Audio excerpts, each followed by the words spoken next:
N125 তুলনাত NS125 1000 rpm torque বেছিকৈ পাব NS125 লৈ ইয়াৰ প্ৰাইচটো N125 তুলনাত বেছি হয় N125 ফুয়েল ট্যাঙ্ক ক্যাপাসিটি হৈছে 9.5 লিটাৰ আৰু NS125 ফুয়েল ট্যাঙ্ক ক্যাপাসিটি হৈছে 12 litre hello everyone welcome back to my YouTube channel I hope সকলো ভালে আছে মই ভালে আছো আজি মোৰ লগত আছে বাজাজ পালসাৰ NS125 আৰু বাজাজ পালসাৰ N125 দুইখনে N সিৰিজৰ মটৰসাইকেল হয় কিন্তু এখন হৈছে নেকেড স্পৰ্ট মটৰসাইকেল আৰু এখন হৈছে নেকেড মটৰসাইকেল এতিয়া দুইখনে N সিৰিজৰ মটৰসাইকেল যদি বাজাজে কিয় ডাঙৰ ইমান এটা প্ৰাইসক লৈ পেলাই আপস এণ্ড ডাউন কৰি মই গোটেইখিনি কথা আপোনালোকৰ মাজত যি কনফিউজন আছে নি ডিসকাস কৰিম এই ভিডিওত আপোনালোকে খালি ভিডিওটো শেষৰলৈকে কানেক্ট হৈ থাকিব আৰু আপোনালোকে গোলাঘাটৰ শ্যামবাজাজৰ পৰা যদি কিবা বাইক বা স্কুটি কিনাৰ প্ল্যানিং কৰিছে তেতিয়াহ'লে ইয়াত ভিজিট কৰিব পাৰে গোলাঘাটৰ শ্যামবাজাজত বহুত ভাল ভাল অফাৰ আৰু ডিসকাউন্ট পাব লগতে এক্সচেঞ্জ অফাৰ চলি আছে তেতিয়াহ'লে দেৰি নকৰি মই আজিৰ এই ভিডিওটো আৰম্ভ কৰো এতিয়া দুইখনৰ কম্পেৰিজন ভিডিওটো মই আৰম্ভ কৰো কালাৰ টিউনটোৰ পৰা আপোনালোকে NS125 ত এনে ধৰণে বহুত কেইটা কালাৰ ভেৰিয়েন্ট অপচন আপোনালোকৰ মাজত বাজাজে অফাৰ কৰিছে তাৰ পিছত N125 ৰ ফালে যদি আপোনালোকে চাই N125 তো বহুত কেইটা কালাৰ ভেৰিয়েন্ট আপোনালোকে দেখিবলৈ পাব আপোনালোকে কালাৰ ভেৰিয়েন্টক লৈ পেলাই কেতিয়া কনফিউজনত থাকিবলগীয়া নহয় বাজাজে দুইটা মডেলতে বহুত কেইটা কালাৰ ভেৰাইটি আপোনালোকলৈ অফাৰ কৰিছে তাৰ পিছত দুইখনৰে 360 ডিগ্ৰী লুকটোত কেনেকুৱা ধৰণৰ আপোনালোকে দেখিবলৈ পাব এবাৰ দেখাই দিও আপোনালোকক মই ইয়া দেখিছে ফ্ৰন্টৰ ফালে এনে ধৰণে হেডল্যাম্প কনসেপ্টটো এটা ইউনিক ডিজাইনত দেখিবলৈ পাব এজ কম্পেয়াৰ টু NS125 তাৰ পিছত সাইডৰ প্ৰফাইলটো যদি চাই N125 ত আপোনালোকে এনে ধৰণে গ্ৰাফিক্স প্যাটাৰ্নৰ লগতে এটা এভেঞ্জাৰ টাইপ ফিল পাব দেখিবলৈ ইয়া দেখিছে অলপ আপোনালোকে যদি গ্ৰাউণ্ডৰ ফালে যায় ইয়াত এটা হেভি গ্ৰাউণ্ড ক্লিয়াৰেন্স দেখিবলৈ পাব আৰু ওপৰৰ যোনটো বডি ফ্ৰেমৰ ডিজাইনটো একেবাৰে ডিফাৰেন্ট হয় as compare to Bajaj Pulsar NS125 তাৰপিছত আপোনালোকে ৰিয়াৰ প্ৰফাইলটো যদি চাই ৰিয়াৰ প্ৰফাইলটো একেবাৰে ডিফাৰেন্ট টাইপ অফ এটা লুক দেখিবলৈ পাব ইয়া দেখিছে একেবাৰে ফ্ৰেছ আপোনালোকে ইয়াৰ ৰিয়াৰ প্ৰফাইলটো দেখিবলৈ পাব ইয়াৰ যোনটো ৰিড লেম্প একেবাৰে এটা ইউনিক লেম্প আপোনালোকলৈ বাজাজে অফাৰ কৰিছে ইয়াত দেখিছে যোনটো টেল সেকশনটোত আপোনালোকে এডাল সিঙ্গল গ্ৰেফ ৰেইল পাব আৰু গ্ৰেফ ৰেইলডালৰ তলত এনে ধৰণে হেডল্যাম্পটো যেটো ইউজ কৰিছে বাজাজে তাৰ ষ্ট্ৰাকচাৰটো একেবাৰে Z সিৰিজৰ মটৰসাইকেলৰ টাইপ হেতু পাৰ্সোনালি মোৰ তেনেকুৱা লাগিছে আপোনালোকে কি ভাবে ইয়াৰ বেক টেল ডেমটোক লৈ পেলাই মোক কমেন্ট বক্সত কমেন্ট কৰিলে নাপাহৰিব তাৰ পিছত ৰিয়াৰ মাডগাৰ্ডখন যদি চাই এনে ধৰণে আপোনালোকে টেল টাইডি টাইপ এখন মাডগাৰ্ড দেখিবলৈ পাব ইয়াত দেখিছে নাম্বাৰ প্লেট আছে কৰিব পৰা পইণ্টটো এনে ধৰণে আছে তাৰ পিছত ওপৰত এনে ধৰণে ব্লিংকাৰ্ছ বিলাক আছে আৰু এয়া বাল্ব টাইপ ব্লিংকাৰ্ছ হয় তাৰ পিছত তলফালে এনে ধৰণে ডুৱেল মাডগাৰ্ড সেটআপ দেখিবলৈ পাব ইয়া দেখিছে এইখনতো ডুৱেল মাডগাৰ্ড সেটআপ আছে কিন্তু এইখনৰ তুলনাত এইখনত বেলেগ এটা টাইপৰ আপোনালোকে দেখিবলৈ পাব ইয়াতো আপোনালোকে টেল টাইডি দেখিবলৈ পাব এনে ধৰণে পিছফালে তাৰ পিছত ইয়াৰ ব্লিংকাৰ্ছ গিটাও এনে ধৰণে বাল্ব টাইপ এসেম্বল কৰা হৈছে তাৰ পিছত তলত এনে ধৰণে নাম্বাৰ প্লেট এসেম্বল কৰিব পৰা পইণ্ট আৰু এয়া হৈছে নাইট ৰিফ্লেক্টৰ তাৰ পিছত এটো সাইডৰ পৰা যদি আপোনালোকে চাই NS125 খন NS125 খনত এনে ধৰণে নিউ গ্ৰাফিক্স প্যাটাৰ্ন দেখিবলৈ নাপায় কোনো ইয়াত আপোনালোকে ফ্ৰেছমেন্ট আৰু ৰিফাইনমেন্ট ষ্টিকাৰিং দেখিবলৈ নাপায় ইয়াত আপোনালোকে পুৰণা যেটো পালসাৰৰ ষ্টিকাৰিং যোনটো বাজাজৰ ষ্টাইল গ্ৰাফিক্স প্যাটাৰ্নৰ সেইটো এসেম্বল কৰা হৈছে আৰু দেখিছে বাজাজৰ যোনটো লোগো এটো এনে ধৰণে 3D ত আছে তাৰ পিছত তলফালে এনে ধৰণে ফিউল ইনজেক্টৰ ষ্টিকাৰিং কৰা হৈছে তাৰ পিছত 125 ৰ ষ্টিকাৰিং এনে ধৰণে কৰা হৈছে তাৰ পিছত তলফাললৈ এনে ধৰণে সাইডৰ মাছখনত ৰেডিয়েটৰ গ্ৰিল টাইপ দেখিবলৈ পাব আৰু পিছফালৰ ৰিয়াৰ প্ৰফাইলত এনে ধৰণে NS125 ৰ ষ্টিকাৰিং কৰা হৈছে তাৰ পিছত আপোনালোকে যদি N125 চাই N125 ৰ পিছফালে টোটালি এটা ডিফাৰেন্ট টাইপ অফ আপোনালোকে ডিজাইন দেখিবলৈ পাব ইয়াৰ যোনটো সাইডৰ প্ৰফাইল এই সাইডৰ প্ৰফাইলটো একদম আপোনালোকে এয়াৰক্ৰাফ্ট টাইপ দেখিবলৈ পাব ইয়াৰ যোনটো ভাইজাৰিংটো একদম ডিফাৰেন্ট টাইপত আছে দেখিছে আপোনালোকে 125 ৰ ষ্টিকাৰিং এনে ধৰণে কৰা হৈছে এতিয়া ফ্ৰন্টৰ লুকটো যদি আপোনালোকে চাই দুইখন বাইকতে এটা ডিফাৰেন্ট টাইপ অফ লুক দেখিবলৈ পাব এতিয়া NS125 ৰ যদি আপোনালোকে ফ্ৰন্টৰ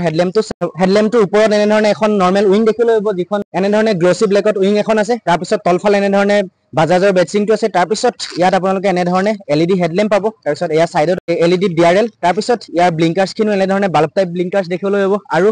এইটো যোনটো ডিজাইন হেডল্যাম্পৰ এটো অলপ আউটডেটেড হৈ পৰিছে কিয়নো বাজাজে NS সিৰিজৰ গুটেকেখন বাইকত এনে ধৰণৰ এটো হেডল্যাম্প কনসেপ্টে ইউজ কৰে তাৰ পিছত তলফাললৈ এয়া নাম্বাৰ প্লেট এসেম্বল কৰিব পৰা পইণ্ট আৰু এয়া মাডগাৰ্ডখন আপোনালোকে এনে ধৰণে ফেক কাৰ্বন ফাইবাৰৰ টাচ দেখিবলৈ পাব আৰু তলফাললৈ এনে ধৰণে নাইট ৰিফ্লেক্টৰ আছে আৰু আপোনালোকে N সিৰিজৰ N125 খন যদি চাই ফ্ৰন্টৰ ফালে এটা ফ্ৰেছ ডিজাইন দেখিবলৈ পাব আৰু হেডল্যাম্পৰ যোনটো কনসেপ্ট এটো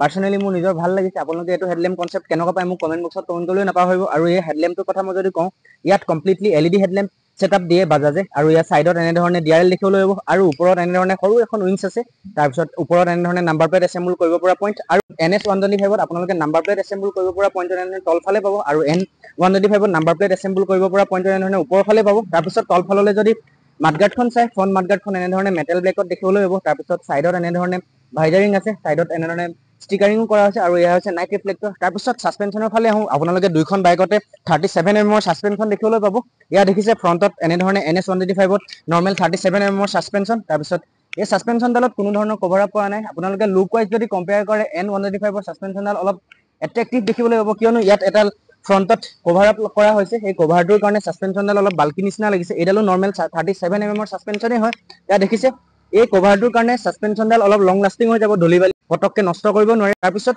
ফ্ৰণ্টৰ ফালে আপোনালোকে এনে ধৰণৰ এটা লুক দেখিবলৈ পাব আৰু ফ্ৰণ্টৰ ফালে আপোনালোকে N125 আৰু NS125 ক যদি কম্পেয়াৰ কৰে কোনটো ডিজাইন আপোনালোকৰ ভাল পাগে কমেন্ট বক্সত কমেন্ট কৰিবলৈ নাপাহৰিব N125 ত যদি আপোনালোকে চাই সাইডৰ প্ৰফাইলটো এটা ফ্ৰেশ ডিজাইন দেখিবলৈ পাব ইয়া দেখিছে সাইডৰ প্ৰফাইলটোত আপোনালোকে এটা বাল্কি টাইপ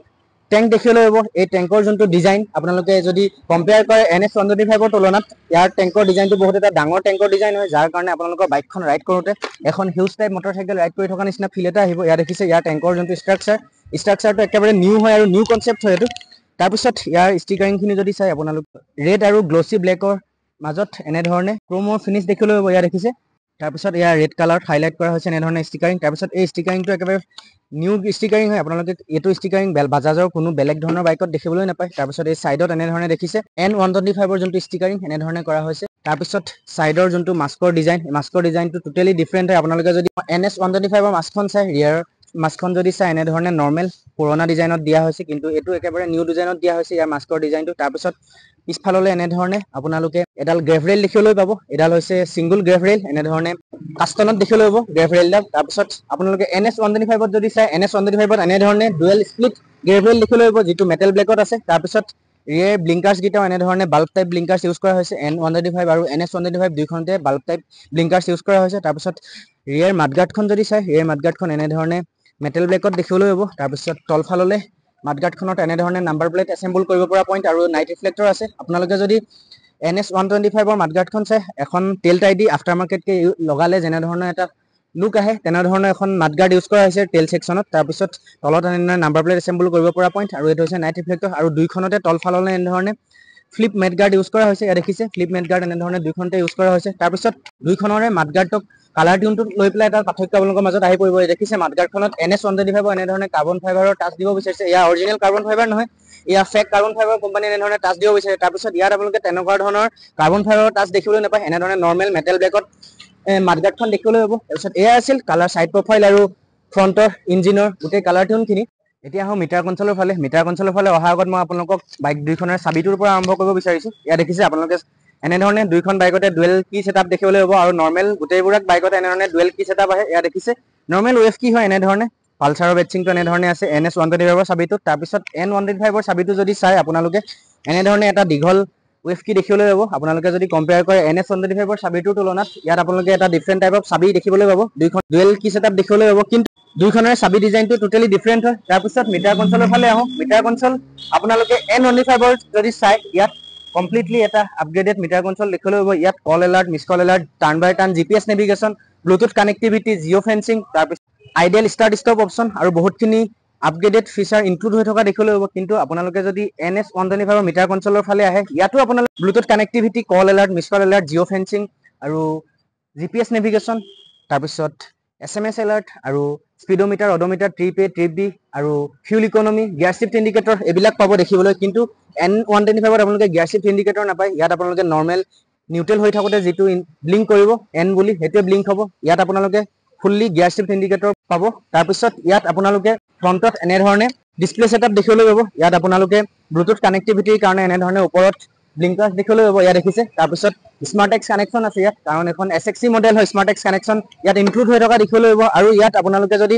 ব্লুটুথ কানেকশন কৰিম বুলি ভাবে এই সুইচটোৰ দ্বাৰা এনে ধৰণে অপাৰেট কৰিব পাৰিব M বুলি লিখা আছে ইয়াত মুড সুইচ আপোনালোকে ইয়াৰ পৰা অপাৰেট কৰিব তাৰপিছত এটো হৈছে সাইড ইন্ডিকেটৰ সুইচ আৰু এটো হৈছে হৰ্ন তাৰ পিছত এটো সাইডে এনে ধৰণে ইঞ্জিন কিল সুইচ আছে তাৰ পিছত এটো হৈছে সেলফ সুইচ তাৰ পিছত হ্যান্ডেলডাল এখন বাইকত আপোনালোকে ক্লিপ অন হ্যান্ডেল ইউজ কৰা দেখিবলৈ পাব ক্লিপ অন হ্যান্ডেলৰ কাৰণে এখন বাইকৰ ৰাইডিং পজিশনটো একদম নৰ্মেল এটা ৰাইডিং পজিশন দেখিবলৈ পাব ইমান এটা স্পৰ্টি ৰাইডিং পজিশনো আপোনালোকে নাপায় আপোনালোকৰ যাতে বেক পেইন আহিব আপোনালোকৰ যদি ৰিস্ট পেইন আহিব তেনেকুৱা ধৰণৰ ৰাইডিং পজিশন নাপায় এটা নৰ্মেল ৰাইডিং পজিশন পাব সিটি ৰাইডৰ কাৰণে একদম পাৰফেক্ট হয় এখন বাইক আপোনালোকে যদি N125 ৰ ৰাইডিং পজিশনৰ ফালে চাই N125 ত এটা এপ্ৰাইট ৰাইডিং পজিশন পাব কিয়নো এখন অফ ৰোডিং বাইক টাইপ হেতু কাৰণে এখন বাইকৰ ৰাইডিং পজিশনটো এটা ডিফাৰেন্ট টাইপত আপোনালোকে দেখিবলৈ পাব আপোনালোকে যদি NS125 ৰ ৰাইডিং পজিশনটো চাই ৰাইডিং সিটিং পজিশনটো চাই টোটালি ডিফাৰেন্ট হয় N125 আপোনালোকক মই এবাৰ বহিও দেখাব বিচাৰিছো এতিয়া N125 ত আপোনালোকে এনেকুৱা ধৰণৰ এটা ৰাইডিং পজিশন দেখিবলৈ পাব এখনতো আপোনালোকে এনেকুৱা ধৰণে ক্লিপ অন হ্যান্ডেল দেখিবলৈ পাব আৰু এডাল হ্যান্ডেল বাৰৰ কাৰণে আপোনালোকে এখন বাইকত এটা এপ্লাইড ৰাইডিং পজিশ্যন পাব, যাৰ কাৰণে আপোনালোকৰ বেক পেইন আৰু ৰিষ্ট পেইন হোৱাৰ কোনো ধৰণৰ সম্ভাৱনা নাথাকে। আৰু আপোনালোকে যদি কম্পেয়াৰ কৰে NS125ৰ ৰাইডিং পজিশ্যনটোৰ লগত, ইয়াত আপোনালোকে বেটাৰ এটা ৰাইডিং পজিশ্যন পাব, কিয়নো এখন অফ ৰোডিং বাইক টাইপ আৰু ইয়াৰ চিট হাইটটো বহুত এটা পাৰ্থক্য আহি পৰে আৰু গ্ৰাউণ্ড ক্লিয়াৰেন্সৰ মাজতো বহুত এটা পাৰ্থক্য আহি পৰে। সেইখিনি কথা মই ভিডিঅ'টোৰ মাজত ডিছকাছ কৰিম, আপোনালোকে খালি ভিডিঅ'টো শেষলৈকে কানেক্ট হৈ থাকিব। আৰু আপোনালোকক মই এটা কথা জনাই দিওঁ, আপোনালোকে যদি এখন বাইক ল'ম বুলি ভাবিছে তেতিয়াহ'লে আপোনালোকে চিটি পাৰপাছৰ কাৰণে আৰু নৰ্মেল উইকেণ্ডত ৰাইড কৰিম বুলি ভাবিলে তেতিয়া এখন বাইক ল'ব পাৰে। আপোনালোকে যদি লং ৰাইড কৰিম বুলি ভাবিছে তেতিয়াহ'লে আপোনালোকৰ কাৰণে এখন বাইক নহয়, কিয়নো 125cc ছেগমেণ্টত লং ৰাইড মই প্ৰিফাৰ নকৰোঁ। আপোনালোকৰ হিচাপত আপোনালোকে কিনিব পাৰে। আপোনালোকে কি ডিচিশ্যন লয় মোক কমেণ্ট বক্সত কমেণ্ট কৰি নাপাহৰিব। এতিয়া মই এবাৰ মিটাৰ কনচোলটো আপোনালোকক দেখাই দিব বিচাৰিছোঁ। আপোনালোকে N125ত এনেধৰণে এখন ডিজিটেল ডিছপ্লে দেখিবলৈ পাব আৰু ওপৰত ডিছপ্লেখনত এনেধৰণে বাজাজৰ বেটচিং আছে। এবাৰ ওচৰৰ পৰা দেখাই দিয়ে, বাজাজৰ বেটচিং আছে এনেধৰণে। তাৰপিছত ইয়াত fuel economy, Bluetooth connectivity, Jio' fencing, তাৰপিছত এয়া দেখিছে গিয়াৰ শ্বিফ্ট ইণ্ডিকেটৰ নৰ্মেল, যোনটো নিউট্ৰেল হৈ থাকোঁতে গিয়াৰ শ্বিফ্ট ইণ্ডিকেটৰটো শ্ব' হয় তেনেধৰণে N বুলি ইয়াত শ্ব' হ'ব। তাৰপিছত ইয়াত আপোনালোকে কোনো ধৰণৰ গিয়াৰ শ্বিফ্ট ইণ্ডিকেটৰ নাপায়, সেইটো মই ক'লোৱে আপোনালোকক। তাৰপিছত ছুইচৰ এছেম্বলিখিনি যদি কথা মই কওঁ, আপোনালোকে ইয়াত এনেধৰণে হাই বিম ল' বিমৰ ছুইচটো দেখিবলৈ পাব আৰু ওপৰত এনেধৰণে পাছিং ইণ্ডিকেটৰটো দেখিবলৈ পাব আৰু এয়া হৈছে টাৰ্ণ ইণ্ডিকেটৰ। তাৰপিছত এয়া হৈছে হৰ্ণ, তাৰপিছত এয়া হৈছে চেল্ফ ছুইচ আৰু এইটো হৈছে ইঞ্জিন কিল ছুইচ। তাৰপিছত আপোনালোকৰ এখন বাইকত কম্বি ব্ৰেকিং চিষ্টেম পাব। কম্বি ব্ৰেকিং চিষ্টেমৰ টেকনলজিটো আপোনালোকে ইয়াত এনেধৰণে দেখিবলৈ পাব। ইয়াত দেখিছে কম্বি ব্ৰেকিং চিষ্টেমৰ যোনটো টেকনলজি এখন বাইকত এবাৰ ওচৰৰ পৰা দেখাই দিয়ে। এখন বাইকত আপোনালোকে ৰিয়াৰ ব্ৰেকডাল যদি বাইট কৰে তেতিয়া দুইডাল ব্ৰেক ইলেক্ট্ৰনিকেলি এপ্লাই হৈ যায়, যাৰ কাৰণে আপোনালোকে ৰিয়াৰ ব্ৰেকডাল এপ্লাই কৰোঁতে এনেধৰণে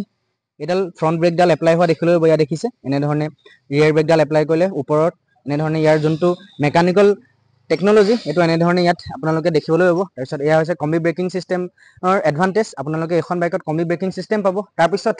NS125ৰ যদি কথা মই কওঁ, ইয়াতো আপোনালোকে কম্বি ব্ৰেকিং চিষ্টেম পাব, কিন্তু আপোনালোকে তেনেকুৱা ধৰণৰ মেকানিজম NS125ত দেখিবলৈ নাপায়। ইয়াৰ মেকানিজমটো টোটেলি ডিফাৰেণ্ট হয়। তাৰপিছত N125ত আপোনালোকে যদি ছাইডৰ প্ৰফাইলত চাই এনেধৰণে কিক ষ্টাৰ্ট পাব আৰু চেল্ফ ষ্টাৰ্ট পাব, দুইটা অপশ্যনে বাজাজে অফাৰ কৰিছে, সেইটো এটা ভাল লগা কথা। তাৰপিছত আপোনালোকে NS125ৰ ফালে যদি চাই, ইয়াতো আপোনালোকে কিক ষ্টাৰ্ট দেখিবলৈ পাব। এতিয়া ৱেটটোক লৈ পেলাই দুইখন বাইকৰ মাজত এটা ডাঙৰ পাৰ্থক্য দেখিবলৈ পাব। N125ৰ ৱেট পাব 125 কেজি আৰু NS125ৰ ৱেট পাব 144 কেজি। টোটেলি দুইখনৰ মাজত 19 কেজি ৱেটৰ পাৰ্থক্য দেখিবলৈ পাব। এয়া দেখিছে এটা লাইট ৱেটৰ মেচিন যদি আপোনালোকে ল'ম বুলি ভাবিছে তেতিয়াহ'লে N125 ল'ব পাৰে। আপোনালোকে যদি অলপ ৱেটৰ ফালৰ পৰা তাগৰা মেচিন ল'ম বুলি ভাবিছে তেতিয়া আপোনালোকে NS125 ল'ব পাৰে। তাৰপিছত গ্ৰাউণ্ড ক্লিয়াৰেন্সক লৈ পেলাই দুইখন বাইকতে আপোনালোকে বহুত ডাঙৰ এটা পাৰ্থক্য দেখিবলৈ পাব। NS125ৰ গ্ৰাউণ্ড ক্লিয়াৰেন্স হৈছে 179 mm। ইয়াত দেখিছে 179 mm গ্ৰাউণ্ড ক্লিয়াৰেন্স হয় NS125ৰ।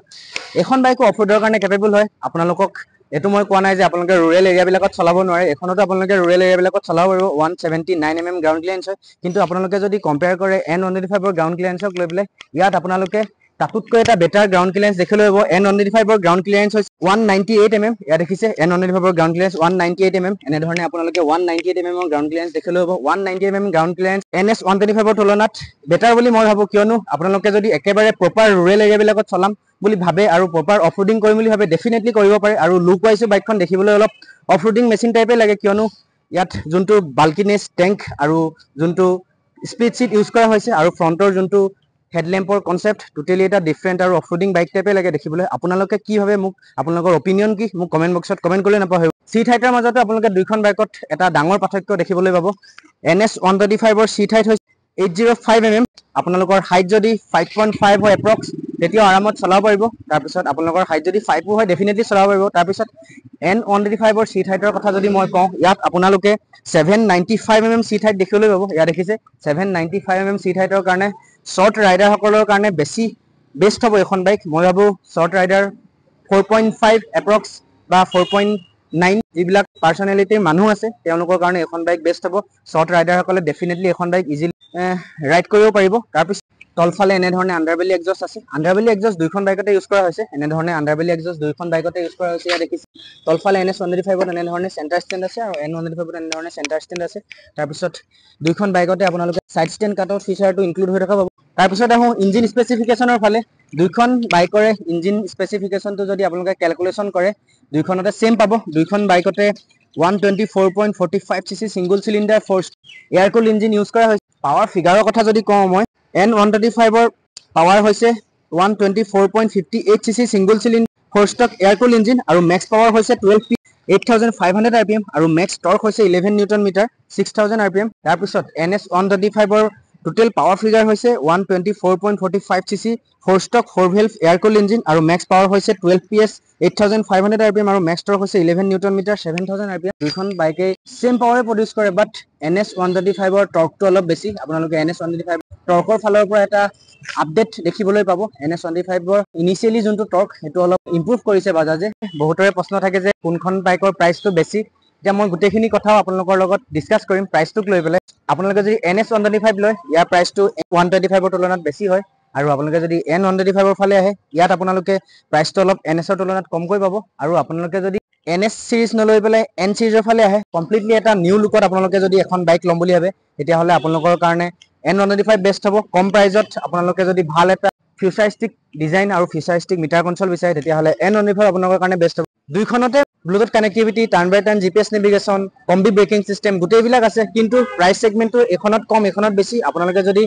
গোটেইখিনি বিচাৰি এটা কম্পেক্ট মেচিন লম বুলি ভাবে তেতিয়া ডেফিনেটলি আপোনালোকৰ কাৰণে N125 বেষ্ট হ'ব বাকি আপোনালোকে কি ভাবে আপোনালোকৰ মতামত কি মোক কমেন্ট বক্সত কমেন্ট কৰিবলৈ নাপাহৰিব এতিয়া আহো টায়াৰ প্ৰফাইলৰ ফালে আপোনালোকে দুইখন বাইকৰে ফ্ৰন্ট হুইল সাইজ সেম দুইখনতে 17 ইঞ্চি আৰু ফ্ৰন্টৰ টায়াৰ সাইজ হৈছে দুইখন বাইকৰে 180 সেকশনৰ আৰু ৰিয়াৰ টায়াৰৰ কথা যদি কওঁ আপোনালোকে ৰিয়াৰ সাইডে দুইখন বাইকতে 190 সেকশনৰ টায়াৰ দেখিবলৈ পাব ইয়া দেখিছে MRF ৰ টায়াৰ দুইখন বাইকতে ইউজ কৰা হৈছে N125 আৰু NS125 দুইখনতে MRF টায়াৰ ইউজ কৰা হৈছে আৰু দুইখনে টিউবলেস টায়াৰ হয় আৰু ডুৱেল পাৰপাস টায়াৰ হয় ইয়া দেখিছে টিউবলেস ডুৱেল পাৰপাস টায়াৰ এনে ধৰণে এসেম্বল হৈ আছে দুইখনতে টায়াৰ সাইজক লৈ পেলাই দুইখন বাইকতে কোনো ধৰণৰ পাৰ্থক্য আপোনালোকে দেখিবলৈ নাপায় আৰু ডিসপ্লেৰ কথা যদি কওঁ দুইখন বাইকতে আপোনালোকে 240 mm ৰ ডিসপ্লে দেখিবলৈ পাব N125 আৰু NS125 দুইখনতে 240 mm ৰ এনে ধৰণে নৰমাল ডিসপ্লে দেখিবলৈ পাব আৰু ফ্ৰন্টত কোনো ধৰণৰ ABS নাই দুইখন বাইকতে আৰু পিছ সাইডে 130 mm ৰ ড্ৰাম ব্ৰেক কেলিপাৰ দেখিবলৈ পাব ইয়া দেখিছে বক্সি টাইপ কেলিপাৰ এনে ধৰণে দুইখন বাইকতে আছে ইয়া দেখিছে 130 mm ড্ৰাম ব্ৰেকৰ সাইজ হয় তাৰ পিছত ব্ৰেক ডিসপ্লেটক লৈ পেলাই কোনো ধৰণৰ আপডেট কৰা নাই বাজাজে আৰু ৰিয়াৰ সেকশনত দুইখন বাইকত এনে ধৰণে ডুৱেল স্প্লিট সিট দেখিবলৈ পাব N125 ত এনে ধৰণে নৰমাল স্প্লিট সিট দেখিবলৈ পাব আৰু এনে ধৰণে পালচাৰৰ বেটচিং দেখিছে আৰু ইয়াৰ যোনটো সফটনেস মই ভাবো পাৰফেক্টে হয় ইয়াত যোনটো ফোম ইউজ কৰিছে একদম পাৰফেক্ট ফোম ইউজ কৰিছে ইয়া দেখিছে তাৰ পিছত NS125 তো এনে ধৰণে ডুৱেল স্প্লিট সিট আছে আৰু ইয়াৰ যোনটো সফটনেস একদম পাৰফেক্ট নিচিনা লাগিছে মোক তাৰ পিছত দুইখন বাইক যদি কম্পেয়াৰ কৰে পিলিয়নক বহায়ো কেনেকুৱা লাগিব চলাবলৈ মই ভাবো দুইখনতে পিলিয়নক বহায় আৰু লেডিজ কাৰবাক বহায়ো ধুনীয়া এটা আপোনালোকে ৰাইডিং পজিশন পাব ইমান তেনেকুৱা ধৰণৰ ভয় কৰিবলগীয়া নাথাকে তাৰ পিছত ফিউল টেংকৰ ফালে দুইখন বাইকতে এটা ডাঙৰ পাৰ্থক্য আহি পৰে N125 ৰ ফিউল টেংক কেপাসিটি হৈছে 9.5 লিটাৰ আৰু NS125 ৰ ফিউল টেংক কেপাসিটি হৈছে 12 লিটাৰ আপোনালোকে ফিউল টেংকৰ ফালৰ পৰা দুইখন বাইকতে এটা ডাঙৰ পাৰ্থক্য দেখিবলৈ পাব কিয়নো N125 ৰ ওয়েটটো NS125 ৰ তুলনাত বহুত কম ওয়েটটো মেইনটেনেন্স কৰিবলৈ তেনেকুৱা ধৰণৰ এটা কাটিং কৰিছে আৰু NS125 ত আপোনালোকে ওয়েটটো অলপ N125 ৰ তুলনাত বেছিকৈ পাব কাৰণে ইয়াৰ ফিউল টেংক কেপাসিটি অলপ বাল্কি হয় অলপ ডাঙৰ হয় ইয়াত তেল আপোনালোকে বেছিকৈ ষ্টৰ কৰি লৈ যাব পাৰিব আৰু ফিউল টেংক কেপাসিটি কথা কৈছো যেতিয়া মই দুইখন বাইকৰে মাইলেজ কেপাসিটি আপোনালোকক জনাই দিব বিচাৰিছো দুইখন বাইকতে এপ্ৰক্স 58 বা 60 kmpl মাইলেজ আপোনালোকে উলিয়াব পাৰিব এয়া আছিল NS125 আৰু N125 ৰ মাজত থকা কম্পেৰিজন খিনি আই হোপ আপোনালোকে ভিডিওটো চাই ভাল পালে যদি ভাল পালে ভিডিওটো লাইক কৰিব কমেন্ট কৰিব শেয়াৰ কৰি নাপাহৰিব লগতে মোৰ চেনেলটো যদি নতুনকৈ আছে তেতিয়াহলে মোৰ চেনেলটো সাবস্ক্ৰাইব কৰি থৈ যাব নাপাহৰিব এক্সপ্লোৰ টু টেক তেতিয়া হলে আকৌ লগ পাম নেক্সট এটা ভিডিওত ride safe ride hard bye বাই